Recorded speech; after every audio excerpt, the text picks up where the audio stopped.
Hello, everyone, and welcome to America Walks webinar, Dream, Play, Build, Hands-on Community Engagement for Enduring Spaces and Places, a conversation with authors James Rojas and John Kamp. My name is Nicole Smith, and I am the Operations and Program Manager for America Walks, and I'm joined today by my colleagues Ian Thomas, State and Local Program Director, and Hannah Brooks Olson, who is running tech behind the scenes today. Before we get started, we would like to thank our partners, the Centers for Disease Control and Prevention and EcoCounter, for their support of our work. And thank you to those who have attended our webinars regularly and have donated, so our programs can continue to thrive. These programs support grassroots action as well as making an impact on issues at the federal level. If you like this content, please consider donating to our important work. The link to donate will be in the chat box during the webinar. And to give you a quick how-to for sending questions and comments during the presentation, on the right-hand side of your screen, you will see a chat box where you can enter your questions and your comments. We will try to answer as many as time allows at the end of the webinar, so keep them coming during the presentation today. Also, this webinar will be recorded and uploaded to the America Walks YouTube channel. I now have the pleasure of introducing our webinar presenters. For 20 years, James Rojas and John Kamp have been looking to art, creative expression, and storytelling to shake up the classic community meeting. In Dream, Play, Build, they share their insights into building common ground and inviting active participation among diverse groups. Their approach, Place It, draws on three methods: the interactive model building workshop, the pop-up, and site exploration using our senses. Using our hands to build and create is central to what makes us human, helping spark ideas without relying on words to communicate. Deceptively playful, this method is remarkably effective at teasing out community dreams and desires from hands-on activities. Dream, Play, Build offers wisdom distilled from workshops held around the world and a deep dive into the transformational approach and results from the South Colton community in Southern California. While much of the process was developed through in-person meetings, the book also translates the experience to online engagement. How to make people remember their connections beyond the computer screen. Inspirational and fun, Dream, Play, Build celebrates the value of engaging with dreams we have for our communities. Readers will find themselves weaving these artful, playful lessons and methods into their own efforts for making change within the landscape around them. James and John, I'll turn the presentation over to you. So we'll talk about our brief background, psychology of working with our hands and senses. This is, I think, where we stopped. We're going to talk about the practical applications of this work, project profiles, so how do we do it? And then we'll have a Q&A. So overall, it should take about a half hour presenting, and then we'll make sure there's plenty of time for questions and answers. So I turned over to James to talk about our background and of the work and what we do. So basically, I worked at Metro 20 years ago. We were working on this light rail project, and we would have meetings with a lot of Latinos in East LA.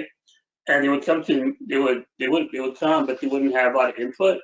So at the same time, so I figured out, how do we get Latinos to really engage in planning beyond just words? At the same time, I opened up an art gallery in downtown LA to work with artists. And I was thinking, how can me as a planner be an artist and use tools to get people to spark the creativity? So I started, bringing these childhood blocks to these meetings, and it got people just to explore with to go with their hands. They became really successful. So for the past 15 years, we've been doing type of workshop with our hands, and we've been learning from all these people across the country how this process works. And in my case, I had actually been working as a city planner and urban designer for the city of Los Angeles, and had been on the inside and had been leading these community engagement meetings on behalf of the city. And I'd really seen how awful they could be, how unproductive they could be, how contentious they could be. And by the end of my tenure as city planner, I think my conclusion was basically that community engagement was a waste of time. And then when I met James, we started doing this work at his gallery, doing these model building workshops. And at the time, I didn't see them as being something you could use for community engagement in particular. But slowly over time, it's evolved, and these are the tools that we really use now when we do community engagement with a range of clients. So as James said, since then, we've done thousands of workshops, and we've also expanded out into doing sensory-based walking tours. We do things called weed walkabouts, pop-up models, public space prototyping, and more. And we're going to talk about some of those today. And in the photos, you can see some of those methods that we use. The objective at the end of the day for all of these, though, is really engaging people through their hands and senses. And through these methods, engaging people through their hands and senses, people are much more equipped and able to dream up and build and create better worlds. And that's actually a good transition into the psychology of engaging people through their hands and senses. So the question is why? Why do we engage people through their hands and senses? Well, so when we talk and we think about talking in the public meeting setting, the part of your brain you're firing up is really the prefrontal cortex. This is the part of our brains that really keeps us focused on the here and now, on survival, on perceived needs for survival. So I put in perceived because sometimes those aren't necessarily the things we actually need for survival, but in that moment, they seem like the things that we need to survive. And most community engagement involves language and speaking, and it fires up this selfish survival focused part of our brains. So this is actually why, and I think this is very universal, most of us have been to a community meeting either as a member of the public or as a member of someone who works for a city, for example, or both. And so we have had this experience. You go to a public meeting and everyone's really negative, things are really contentious, and people don't talk about anything that's particularly creative. So you hear things, the classic, more parking. So you ask people what they want in their community. They say they want something like this in the photo. They want less traffic, so they want something like this in their neighborhood, just a wide open freeway with no cars. No density is also a classic one, so no more housing. The problem is that this talk-based community engagement gives us the sense that these are the ideas that people have. They really don't care about anything other than more parking, less traffic, and no density. The other issue too is that when we use language alone to engage people around these issues in the public meeting setting, it really favors a certain kind of person who's willing to stand up and speak. It's usually someone who's not afraid of conflict, and they're definitely not afraid of public speaking. Public speaking is actually something that a lot of people are afraid of. We interviewed various psychologists who use art making in their practice for the book, and they said amongst their clients that's probably one of the #1 fears is public speaking. So it's not like we're all hardwired to be good at public speaking, and in fact, we're hardwired to really fear it. And we can connect this back to when we were hunter-gatherers, lived out in the wild, and if someone was staring at you, it generally meant that they wanted to kill you or they wanted to eat you. And that actually is the same kind of feeling that we get when we're up in front of people about to speak. Everyone is staring at us, and it makes us really nervous. So that's why a lot of people don't like public speaking. Anyways, but this guy right here obviously has no problems with it, and he also has no problems with screaming and being mad and getting into conflicts with neighbors. But that's a very particular kind of person who's okay with that. And then this skews the outcomes further, because then there's just a select few, a select bunch of folks who will speak, and then no one else does. So what we really try to do, and what drives all the work we do and the different methods that we use and that we are constantly coming up with, is to get people out of this survival mode so that they can be expansive with their thinking. Then what we do is get them to work with their hands and senses, and then they can fire up a completely different part of their brains. So it's not the executive office of our brains that's fired up, it's the one that allows us to be creative. And then we can sink into what's called a state of play. So this is a mental space that we get into where we're happy, where we feel positive emotions, and we can actually play together. The other thing too is that instead of being negative and focusing on the here and now, we can then be aspirational and collaborative. And the really cool thing too is we can tap into the values that we hold near and dear to us that are way, way beyond just more parking, less traffic, and no density. We tap into values that have to do with nature, with friends, family, discovery, exploration, belonging, and a whole host of others.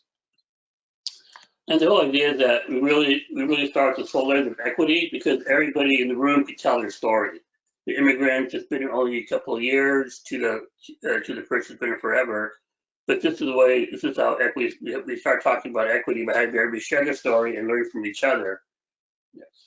And for example, for a lot of women, it's a way to get them to think about space in different ways. This is working with Latino women in the San Fernando Valley on rebuilding their ideal streets. You know, they weren't, before the workshop, they told me they weren't architects, or they were planners, but I told them they could do this. They could do this, and they did it. They built a street with bike paths, trees, shade, bus shelter, public art, and plazas. So it breaks it down and really captures their emotional ideas about space.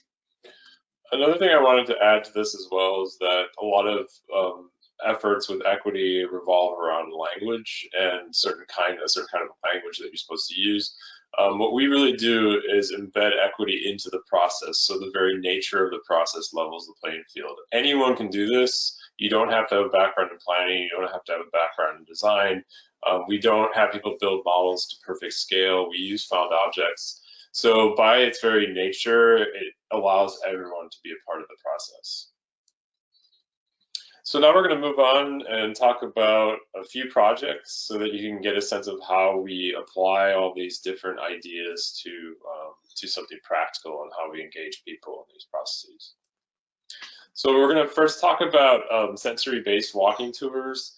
So we actually use walking as a way to spark people's creativity. So of course we do work where we're trying to create environments in which people can walk comfortably, where it's fun to walk, where it's interesting to walk, but we actually use the medium of walking as a way to engage people in their surroundings and spark their creativity.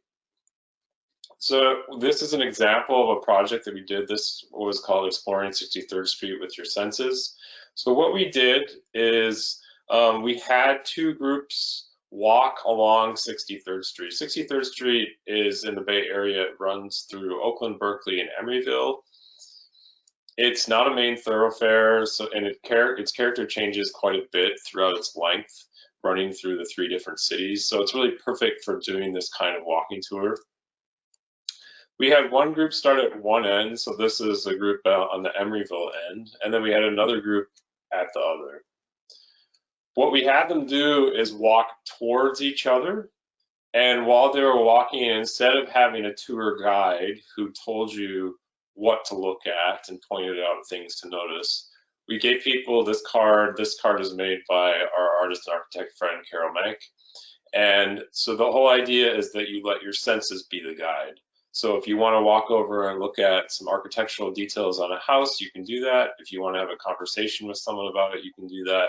If you want to stop and feel the wind on your arms, you can do that. It doesn't really matter. It's just all about sinking into this sensing state and then just going with the flow. Carol made this card which people could then jot down their ideas onto. So if they saw something that resonated with them, they could jot it down. If they smelled something, they could jot it down. They didn't have to do this, but it was something that they had along with them. And then these are some folks along the tour. This is on the end that I led. So on the left are some participants looking at some architectural details on a house. On the right, I can't remember what she was looking at. There was something, I think it was that there was like a giant grasshopper sculpture in a tree or something like that. So she was pointing that out. So everyone's senses are the guide. And in the process, what happens is we get into a sensing state, and this is the perfect space to be in for being creative.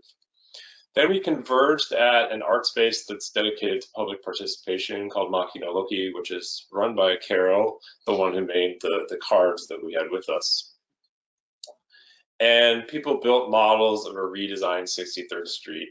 I'm going to play this video so you can see what the process looked like when people built their models.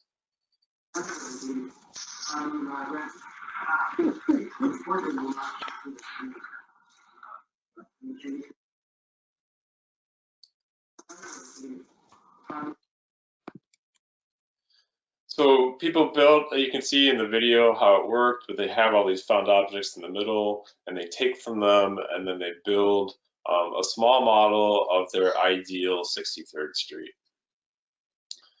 And then what happens is their sensory impressions from the walk are infused into the models that they build.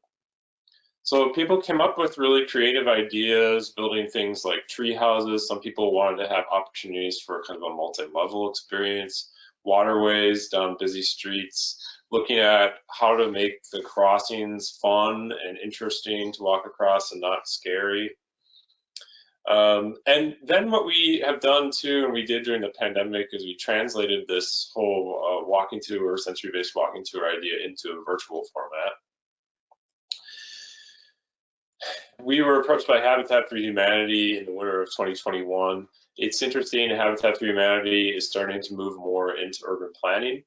And so, historically, they've involved people in the building of homes. Now what they're doing is they've added this new component where they're trying to equip people with the tools that they can engage in urban planning in their communities. So they approached us about engaging a neighborhood in North Long Beach in a series of hands-on and sensory-based activities to get them ready so that they could then engage with a city process for a zoning update in their neighborhood. They wanted to get the residents to the point where they didn't just react to that city process, but that they could come to it with their core values, with creative ideas and creative visions. So what we did is we created, one of the media that we created was a virtual walking tour. So we had people go to places that they love in their neighborhood, and then they just film themselves with their phones talking about why they love this place. So this is one of the participants. She's talking about a sidewalk that she loves being on, and she said it in Spanish, so we have the subtitles below. But her favorite place is the sidewalk because it's wide, people run and walk on it, and there's this unsaid rule that you always say hi to people when you're on the street, on the sidewalk there. And then what we did is we spliced all the videos together into a virtual walking tour, which we watched online. I'm gonna just show you the video, the promo video for this, so you can see it.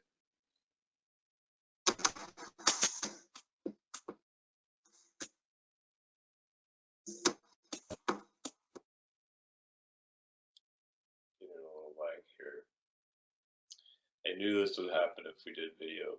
All right, if it does this once more, I'm gonna skip through it, but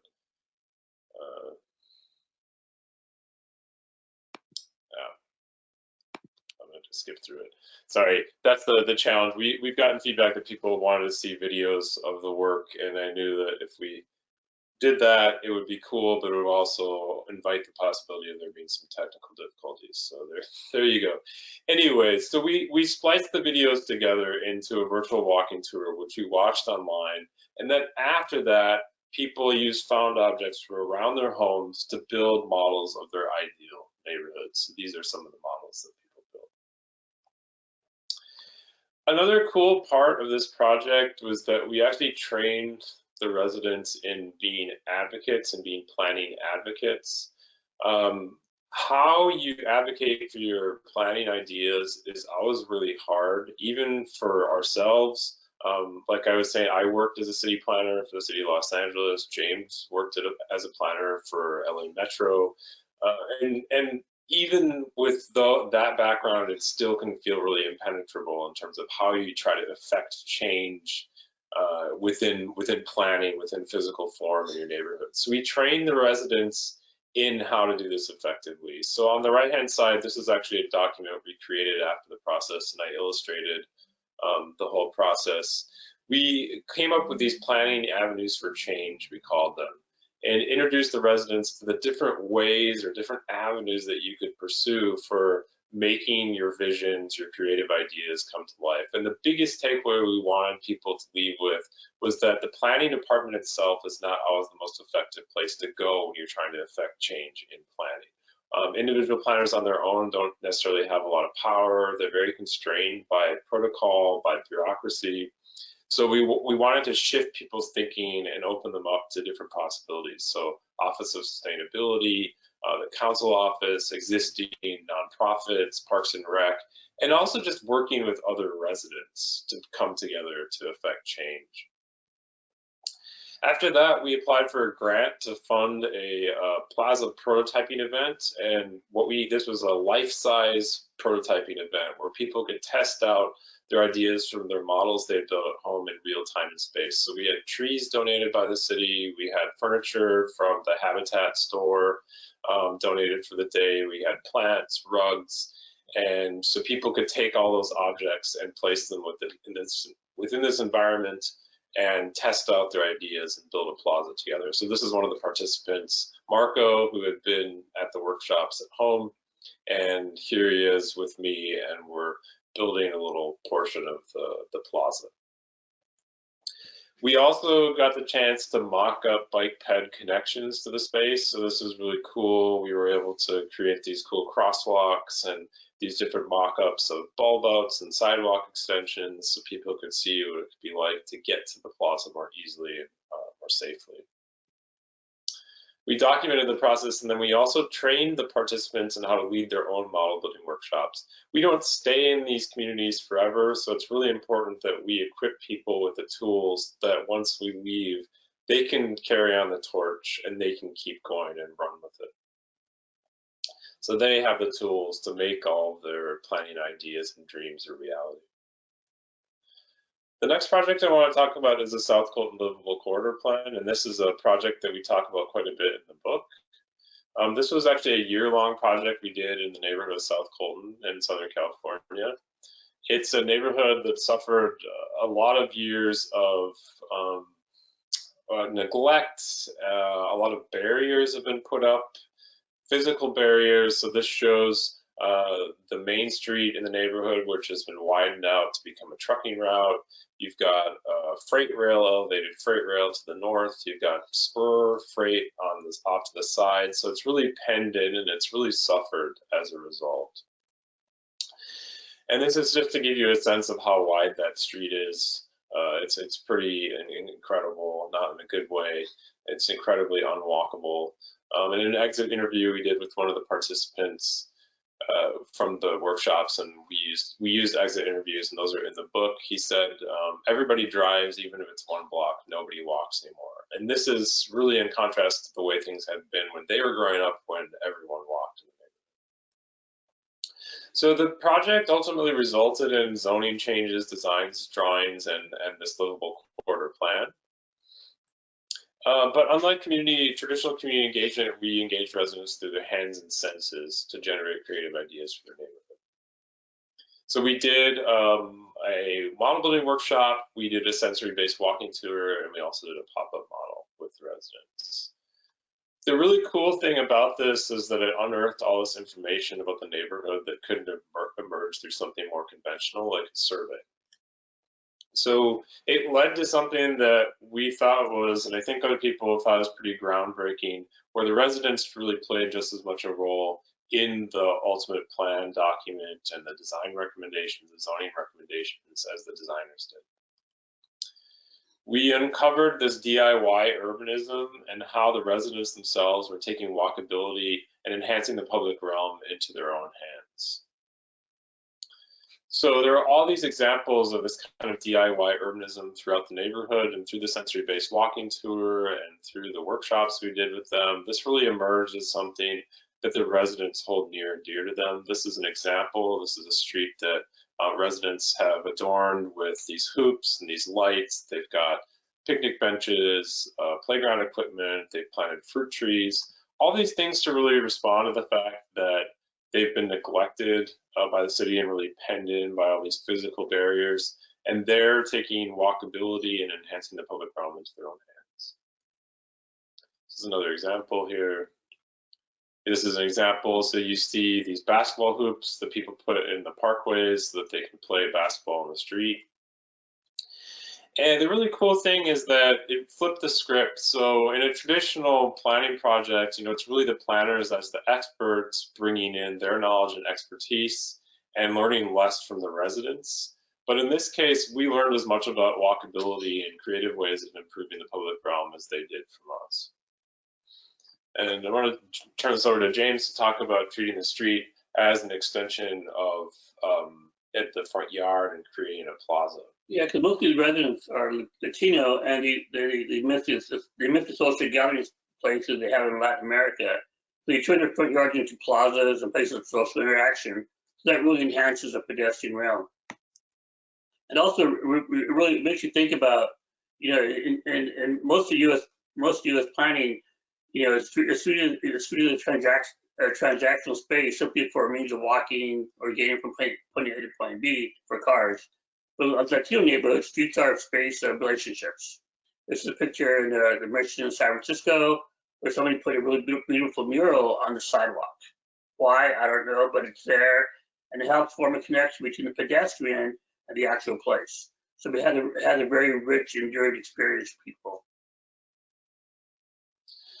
So interestingly, a lot of these things, so like this picture here, a basketball hoop in a parkway, that would be considered, for most municipalities, that would be considered encroachment, it would be considered non-compliant, and code enforcement, if they saw this, would say you have to get rid of this. But in this case, because these DIY aspects of the city and the public realm or this neighborhood were such an important part of the place, we ended up proposing to really encourage these kinds of things, and the city went with it. So this is actually in the plan.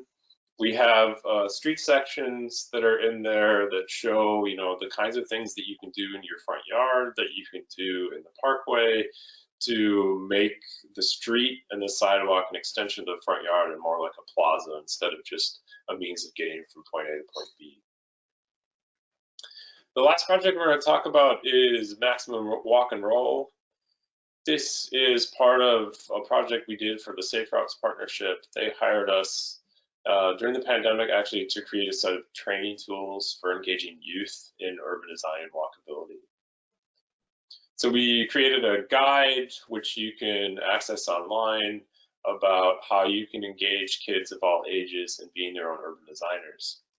But we also wanted to create a video, and this is something that we started doing during the pandemic. We wanted to branch out into film and video and reach a broader audience and have it be a tool that people could access from all over the world.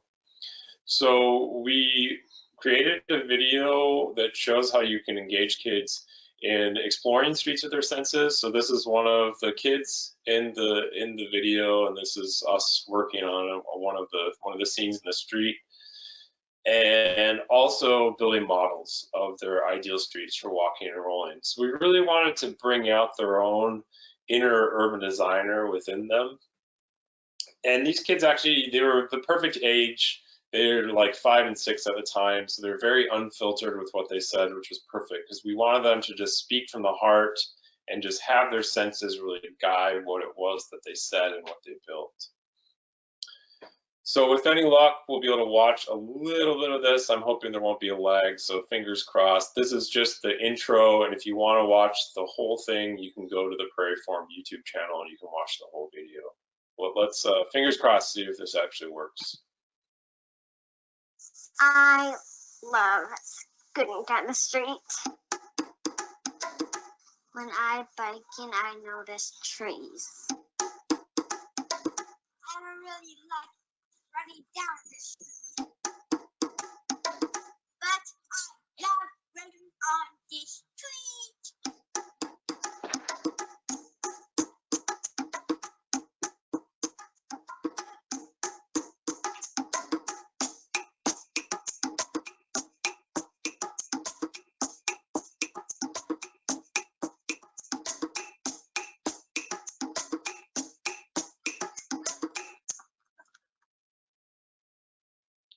Totally worked. I So that's the end of our presentation. This is our contact info here. So you can find us. We have our websites here, email, and then social media. If you're interested in purchasing the book, you can buy it directly off of the Island Press website, and there is a discount code right now for you all, which is SMART, all caps, and that will give you a 30% discount off the book. And we wanted to now just open it up to Q&A. So thanks for coming. Okay, we can hop on our cameras now.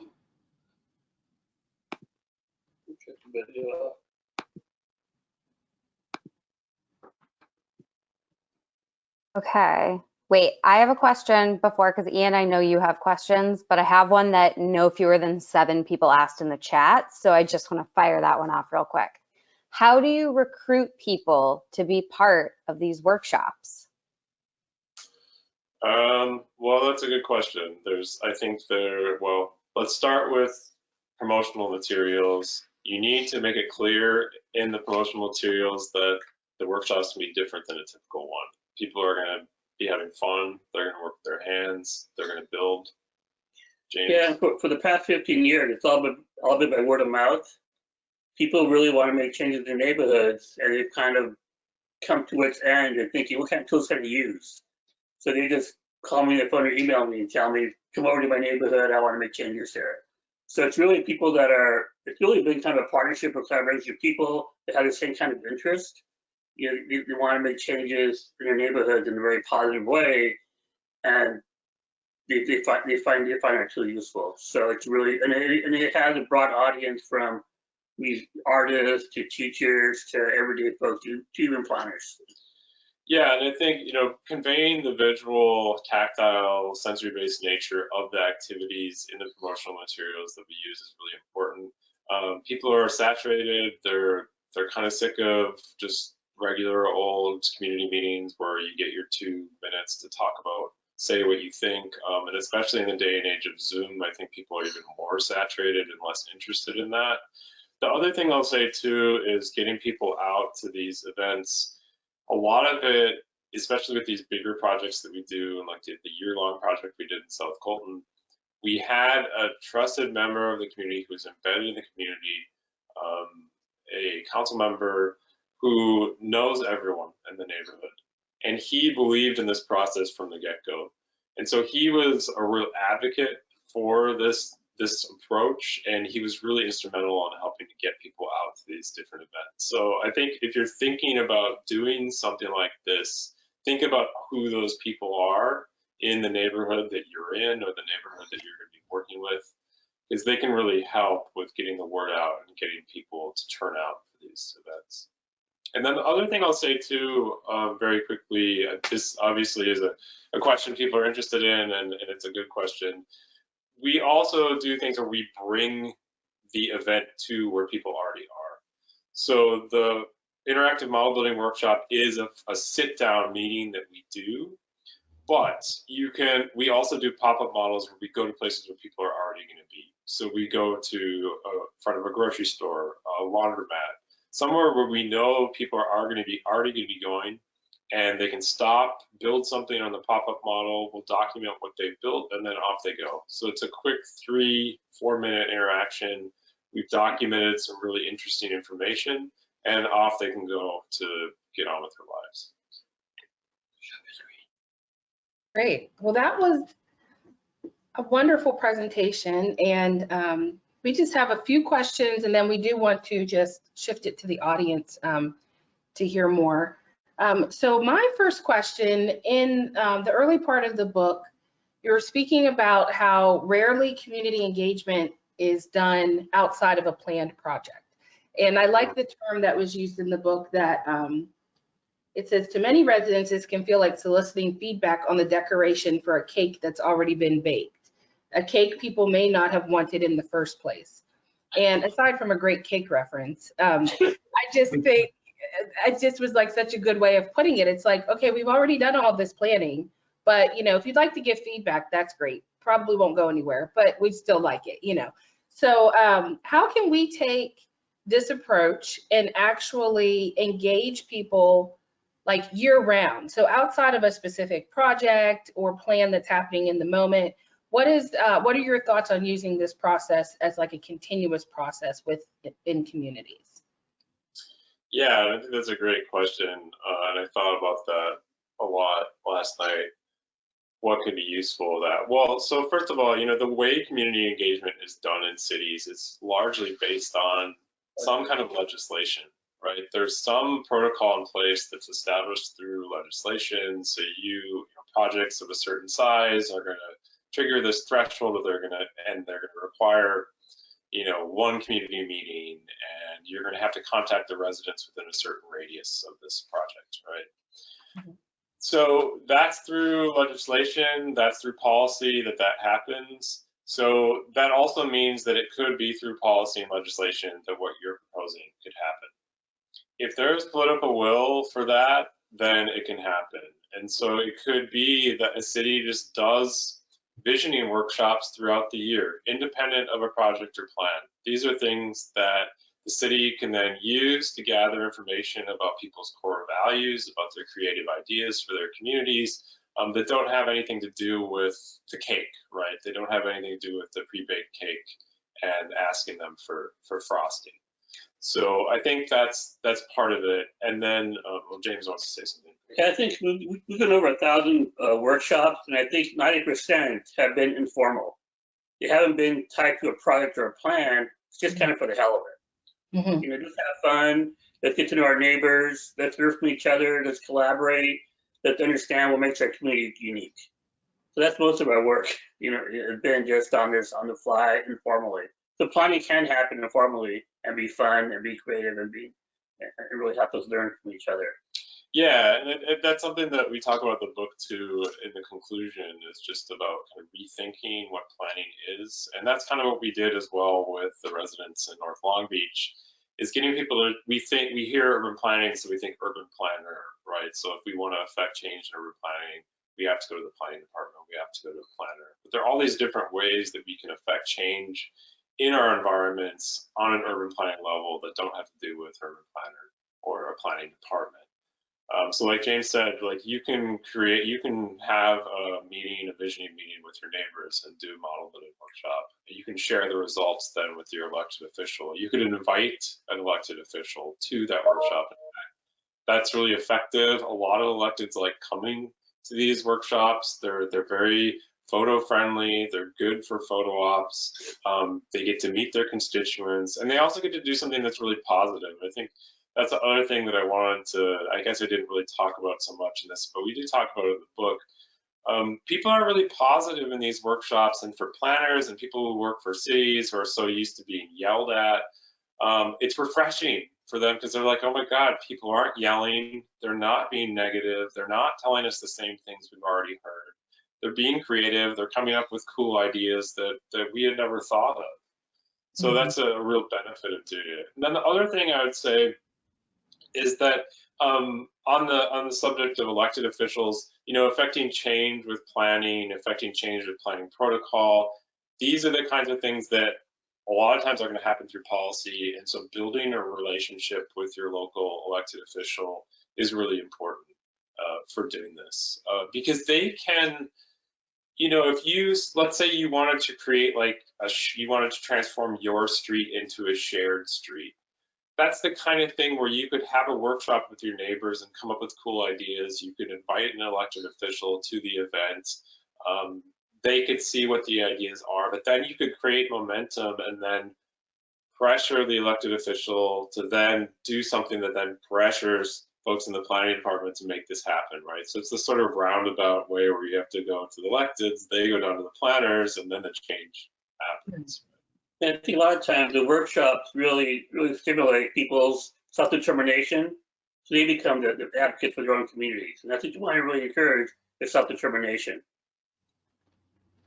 Great. And then just real briefly, and then we will go to Ian, which I do apologize for the technical difficulty at the beginning. Ian Thomas is my colleague that's joining us. We had great slides, but now you get to see us in person. My next question real briefly is, in a day where everything is very social media driven, putting flyers online or sharing tweets or whatever it may be, you mentioned about the community champion who just knew everyone in the community. If you'd like to just speak briefly about the benefits of what some may call old-fashioned, going door to door to bring in participants and to let the community know about these events versus just relying on the internet and social media. Yeah, and that's definitely something that we talk about in the book about South Colton. I think one thing, so we did go door to door, literally door to door with flyers, either talk to people at the door or just left a flyer on their doorstep or at the gate. One of the things, there were a couple of things that made that possible. So one, yes, was we had an elected official embedded in the community who really believed in this project, believed in the methods, and loves his community. So he was willing to put in the time. The other thing was actually geography. So the neighborhood is small enough that you can walk it in a couple of hours. And so that really benefited us in a way that is sometimes impossible in other neighborhoods because they're so spread out.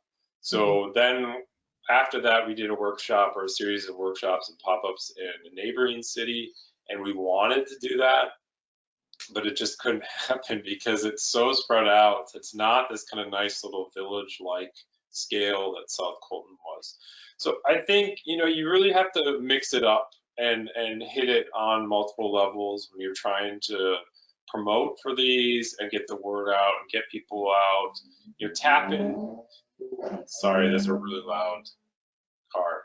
Okay, you have to tap into your existing networks, the people who you have relationships with, work with people who are embedded in the community. And yes, I think if it's possible, do some door to door. If it's just leaving a flyer on people's doorstep, or if you can actually talk to people, it's really effective. And then social media helps, of course. I mean, we do that. Yeah, I think at the end of the day, the city is a physical manifestation. And the more we're in that physical manifestation, the better we can plan for it. So that's why maps are so abstract and words, but getting people in the space, face to face, other people, they can start connecting with, they can start understanding the relationship with the built environment around them. And plus, they can learn from each other, as neighbors. And I think it's a way to really keep it grounded into the real. Yeah, well, John and James, I so enjoyed reading your book, and I love the psychological theory about the kind of frame of mind that participants in planning processes are in and getting them out of that fight or flight survival mode. I serve on my city council, and I've seen that in so many planning meetings when sometimes some quite good proposals are being presented, but because the opportunity for the public to respond and provide input is so controlled, the only voices you hear are the ones that are really fired up and angry, and you get a negative feedback. This is so different from the traditional way that planning processes go. I'm interested to know how the planning profession has responded to all of the workshops you've done across the country and reports and the book and so on. Are other people adopting these approaches within municipal organizations? Well, it's taken us 15 years to get where we're at today. And I think we've done like 1,000 workshops. Most of them have been with non-planners. So we've kind of developed a body of work to really show planners this does work. Yeah. This is how it works. I think when we show planners the kind of nuts and bolts why it works, here's a book to read, I think they'll be a lot more amenable to use it themselves. And plus, it's an evolutionary process, so we want people to use this method on their own terms, with their own capabilities. How about planning school? Can you get this into the curriculum for people coming into the profession at the ground level? Yeah. So I've taught a class at Pratt, and Pratt actually has a box of my stuff, a place kit, and so does Kansas State have a box of material. So I think it's really critical to get planning teachers to really kind of think about engagement in this more kind of multidisciplinary way. So yeah, I think that's critical getting plan, because if it's a young planner that's going to go out there and say, I want to work with my community members, and they're the ones that we need to change. The ones that work already in the cities, they already know the system. It's hard to convince them otherwise. But I also think, from my perspective, when I was a city planner of the city of Los Angeles, I would not have seen this at that time as something that I would have used. So I was that person who was slow, to see the value in this as something that could be used through formal planning channels. And I think over the years, like James was saying, we've done a lot of this work to demonstrate the value of it. But we've also, more recently, we've found these really great clients who work for cities, planning departments, who are interested. They're not necessarily the big, super well-known cities, the big fancy cities. They are traditionally they're smaller cities. They want to do something different. They have the leeway to do something different. I don't think they're as constrained by like the massive bureaucracy of like one of the country's biggest cities. And that's been really incredible. I mean, I think those are the people who are really paving, or they're blazing a trail for other departments around the country to then look into this as a possibility. The other thing I'll say too, and I pitched this to folks when we're pitching our work, is that, and I said this a little bit earlier too, is that it does make planners' lives easier. You get people coming to meetings who are positive. They're not yelling at you, or in the words of Leslie Knope from Parks and Rec, they're not carrying loudly at you, right? They have creative ideas. They're not just saying the same things that you've always heard. So you end up thinking, oh, this is actually useful. People are positive. We have heard all these creative ideas. We have a better sense of what their core values are. And then I think seeing is believing, right? So we do have clients who initially are kind of skeptical. They're a little like hesitant, like, oh, I don't know if this is going to work. But then they go through one workshop and they're just like, I can't believe this. No one yelled or screamed at us. This is the first time this has happened. So. Yeah, I think also, Ian, because you have a lot more women in the planning profession now, and people of color, and they want to see new tools that work for them. But so most of our clients vast majority are women, because they feel comfortable in this space of collaboration, creativity, and empathy. So that's kind of those are our clients. Yeah, that's great. So building on Nicole's earlier question about doing these kind of workshops as more of an ongoing process, I want to challenge you both to think about applying the technique to some additional areas of municipal government, not to do with, the design of streets and plazas and zoning and those kind of things. So is there a way that you can imagine, doing a model building and a walking, sensory walk kind of workshop to get people's input on things like police enforcement, on things like housing justice, equitable development, things like allocating funds, like a lot of cities are doing right now with the American Rescue Plan Act funds for addressing economic inequality. Can you imagine how you might translate your techniques to create much better engagement between public officials and members of the community? I think we've done a lot of workshops on these topics. Like, what does safety mean for women on the street? Is it more cops or more flowers? So I think what happens is that these words are very charged: equity, health, resiliency. So the workshop allows people to build it and have the planner understand how the community member thinks about resiliency or safety. And I think that's the problem, is that when we use too much words, kind of what they mean to different people are really kind of broad. So when you start to build it, then we see, okay, for equity, it means this for somebody, this thing for somebody else, something different. So I think by building it, people can negotiate what these things mean. We had a workshop one time at MIT where we did it on gender safety on streets. We just had, women thought, more eyes in the streets was the way to do it, and how that would really help them have safer streets. So it's a really good way of thinking about, and people can see what that means to them, which is really, really important. Yeah, I mean, I think at the end of the day, what you're trying to do is establish core values. A lot of time, I think in general, there are so many values that we have that are shared, but we see this over and over again with the workshops we do, no matter what the topic, no matter the demographics of the people involved. There are all these values that are shared. I think there are disagreements about how we realize those values and how we get to those places.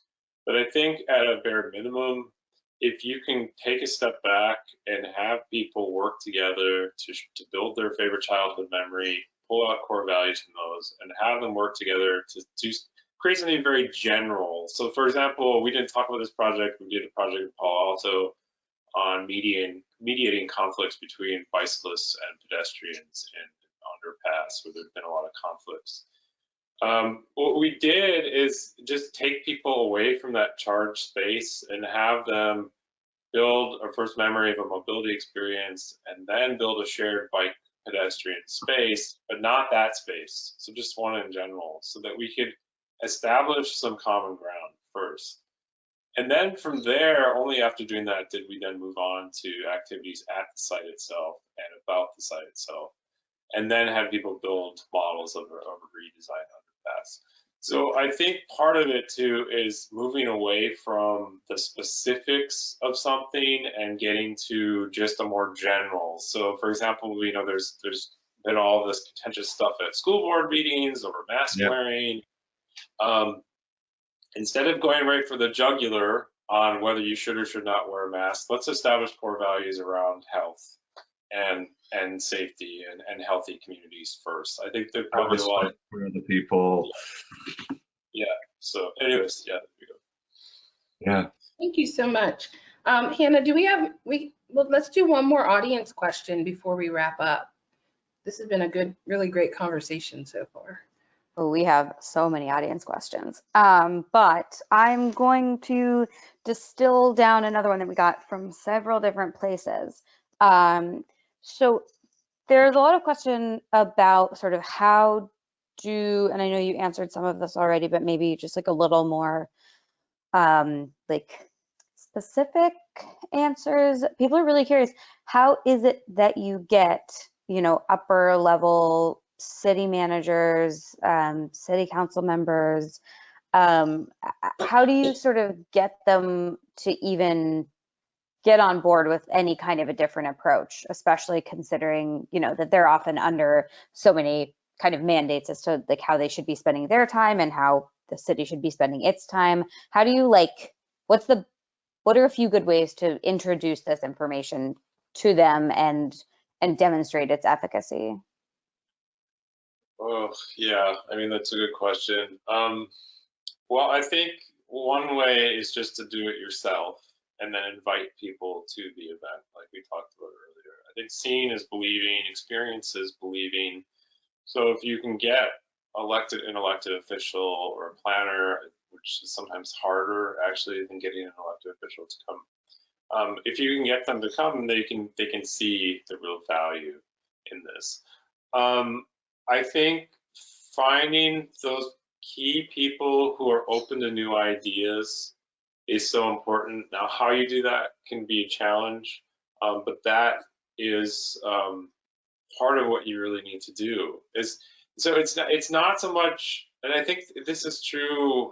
This has been true from the get-go, is that you find the people who naturally gravitate towards the work into you. So you're not forcing it so much. You're not saying like, you must do this, you must do that. And I think we see that phenomenon, especially like if we do a pop-up model. When you set up a table, say, like I used to be a big environmental activist, and we would set up tables on sidewalks and we'd be like, hey, sign our petition, blah, blah, blah, right? So, which is great. Like we did all that stuff and it was great. But with the pop-up model, the difference is that the visual nature of it, the colorful nature of it, the tactile nature of it means that the people who naturally gravitate towards that are just going to come over. You don't have to be like, hey, come to our pop-up model, because they're just going to gravitate towards it. So I say that as kind of like a metaphor for something larger, which is that you need to find those people who naturally gravitate towards this and build up your community and your world that way, instead of trying to like hit people over the head and say, you must do this. Yeah, I think also people love to party. People love to socialize. That's just our human nature. So a lot of the events we do, we couch them as happy hours, cafecitos, some social event that people now want to come to, right? Because it's like, yeah, I want to go to a party. So I think we need to couch party that way. You get a natural audience for it. Say just planning meetings. Okay, great. Well, I think we can wrap up from here, and hopefully my slides are showing. Yeah. Oh, okay. So thank you again, James and John. Really great conversation. And I'm super excited that Island Press, who so graciously has provided 2 free copies of Dream Play Build to 2 lucky webinar registrants. So our winners are Jennifer Warner from Harrisburg, PA, and Catherine Higgs from Coldwater, Michigan. So congrats, and I'll be reaching out via the email provided to get your mailing information so that you can receive your free book. And then again, there is a 30% off code, or 30% off using the code SMART at Island Press website, so you can get a copy of the book, or 2 or 3, give them as gifts because it was incredible. Again, thank you so much to everyone who regularly attends our webinars, to everyone who joined us today. We, of course, couldn't do this work without you. And if you enjoyed today's conversation, please consider taking a part in continuing this content going forward. We do suggest a donation. Anything helps towards extending and helping improve this work. And to our audience, thank you so much for, again, joining us, taking time out of your day. We are recording this webinar, and please go to our YouTube channel. It's America Walks on YouTube. Subscribe, click the bell for notifications. Anytime we upload, whether it's a webinar or other video content, you will be the first to know. And we will be sending out a blog. Hannah will be putting together some incredible resources and just some follow-up for everyone. So you will be receiving that within the next few days via email. So again, thank you so much, James. Thank you, John. Thank you, Ian, my colleague, for co-hosting today. And thank you, Hannah, for running the tech. And thank you to everyone who joined us. And I hope you have a great rest of your day.